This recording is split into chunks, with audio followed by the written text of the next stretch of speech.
नमस्कार मित्रांनो. ठरलं तर मग मालिकेच्या येणाऱ्या पुढील भागामध्ये आता आपल्याला जबरदस्त ट्विस्ट पाहायला मिळेल.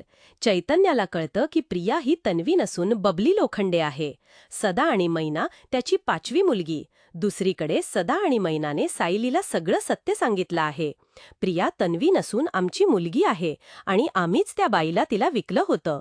त्यानंतर प्रिया चोरी करून पळाली आणि मग मधव तिला आश्रमात घेऊन आले. प्रियाचा सगळा भूतकाळ आता अवघड झालेला असतो. त्याचमुळे सायली आता प्रियाला सगळा जाब विचारू लागते.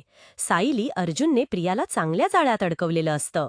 सायली म्हणते की हे बघ, आम्हाला कळलं की तू खरी तन्वी नाहीयेस. जर तू अजूनही खोटं बोलत असशील तर हा तुझा ब्लड रिपोर्ट, तुझा ब्लड रविराज आणि प्रतिमा आत्यांसोबत मॅच होत नाहीये. तुझ्या खऱ्या आईवडिलांबद्दल पण आम्हाला कळलंय. बबली लोखंडे. प्रिया खूपच घाबरते.